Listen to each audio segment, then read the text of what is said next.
Kembali di Senyum Pagi bersama saya Randy Yusran. Pemirsa, kita sudah berbicara tentang sebuah keyakinan dan seberapa penting keyakinan untuk kehidupan kita. Kita masih bersama Mas Ridwan Mukri dan kita masih berbicara tentang pentingnya sebuah keyakinan. Ya. Mas Ridwan, sekarang seberapa penting sih kita memiliki sebuah keyakinan nih?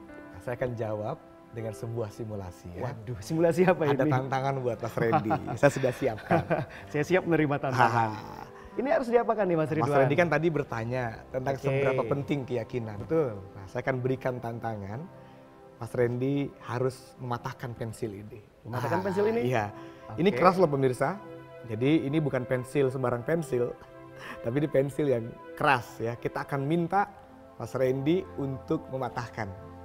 Kita saksikan ya pemirsa ya, apakah Mas Randy bisa mematahkan pensil ini. Tunggu dulu Mas Ridwan. Siap Mas? Mematahkannya dengan apa nih? Saya perlu ambil alat bantu dulu nggak? Enggak, mematahkannya pakai telunjuk. Hah? Telunjuk, Serius? satu telunjuk. Telunjuk? Tidak boleh seperti ini, ya, tapi harus pakai telunjuk. Pakai telunjuk? Are you ready? Keras nih Mas Nah, Ridwan. Iya memang Lumayan. keras, memang keras. Kasihan Tapi harus jarinya. dipatahkan dengan telunjuk. Ya.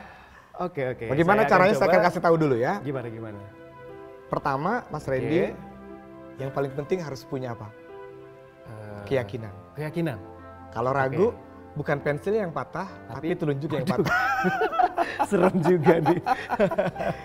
Maka harus memiliki keyakinan ya. Oke. Kita tes keyakinan Mas Randy nih tentang bagaimana mematahkan pensil.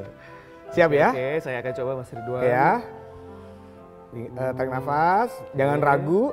Oke. Angkat tinggi-tinggi, ininya lurus. Dan tidak boleh ragu, harus yakin 100%. Oke. Siap? Oke, siap saya. Bismillah dulu. Bismillahirrahmanirrahim. Bismillahirrahmanirrahim. Luar Hadiah buat biasa. Mas Randy. Kenang-kenangan. Boleh pilih hadiah yang lain Mas? Itu membuktikan bahwa ternyata Oke. telunjuk Mas Randy yang lembek itu Iya. ya dengan keyakinan bisa mematahkan pensil. Luar biasa kekuatan sebuah keyakinan ya. Iya. Apa yang Mas Randy rasakan? Saya berpikir sebelumnya paling tangan saya akan lecet, tapi ternyata tangan saya, jari saya aman dan pensil yang keras ini pun keras loh pemirsa. Dan ternyata bisa patah sama jari saya yang lembek dan kecil ini. Apa sih Kak Ridwan kekuatannya dari sebuah keyakinan ini? Tadi kita melihat bagaimana Mas Randy mematahkan pensil dengan telunjuknya. Padahal secara logika, pensil itu pemirsa lebih keras. Pemirsa, kalau mau coba harus punya keyakinan. Jangan sampai pemirsa mencoba tapi tidak punya keyakinan. Kalau tadi Mas Randy ragu saja sedikit. Misalnya ada keraguan 0,01%. Itu bisa membuat gagal. Itu akan membuat kegagalan dan pensilnya nggak akan patah. Betapa dahsyat ya. Betapa Mas dahsyatnya Ridwan. sebuah keyakinan. Begitupun dalam kehidupan pemirsa. Kalau Anda ingin melakukan sesuatu, maka Anda harus punya keyakinan yang membara dalam jiwa. Keyakinan yang tidak boleh retak sedikit pun. Tentang bahwa Anda bisa berhasil mencapai apa yang Anda inginkan. Semua tergantung pikiran kita Mas Randy. Kalau kita ragu, maka akan terjadi keraguan itu. Oke, lalu bicara tentang keyakinan nih Mas Ridwan, bagaimana sih agar kita senantiasa memiliki keyakinan? Bagaimana cara memupuk keyakinan itu sendiri? Karena untuk membuat kita yakin pun itu tidak gampang ternyata. Sering dalam kehidupan kita kan mau melakukan ini, ragu, nanti nggak berhasil, nanti gagal, nanti nggak dapet. Akhirnya gagal betulan. Iya, akhirnya gagal bener. Karena sudah berpikir gagal. Iya. Gimana nih? Nah, untuk mendapatkan keyakinan kepada Allah, Mas Randy, harus mencari. Kuncinya adalah pencarian. Harus dicari. Harus dicari keyakinan itu. Saya akan sampaikan sebuah kisah orang yang sukses luar biasa. Oke. Kenal sama Nabi Ibrahim, Mas Randy? Belum kenalan sih. Kenal, tapi tahu, ya kan? ya. Karena belum pernah ketemu Belum dengan pernah Nabi Ibrahim. ketemu, iya. Saya juga belum pernah ketemu, tapi Iya. pernah dengar kisahnya. Oh iya, sering dengar kisah tentang Bagaimana Nabi Nabi Ibrahim mencari keyakinan tentang Allah. Ibrahim. Iya. Nah, dia masih remaja Mas Randy saat itu. Oke. Saat malam hari dia melihat rembulan, dia berkata, oh mungkin ini Tuhanku. Tapi ternyata rembulan yang dianggap Tuhan itu hilang dan tenggelam. Dan ia berkata, Tuhan tidak mungkin tenggelam. Aku tidak suka yang tenggelam. Betul.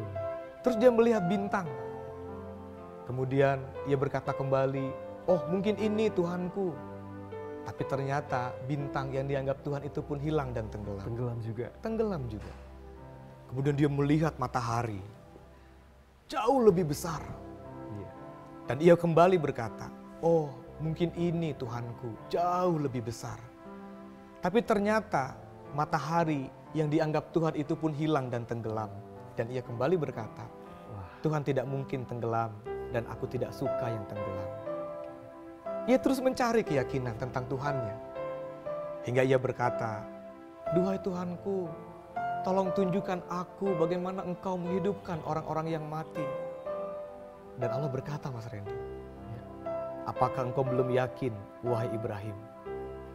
Aku telah yakin, duhai Tuhanku. Tapi aku ingin agar keyakinanku semakin mantap di dalam hatiku. Semakin masuk ke dalam hatiku.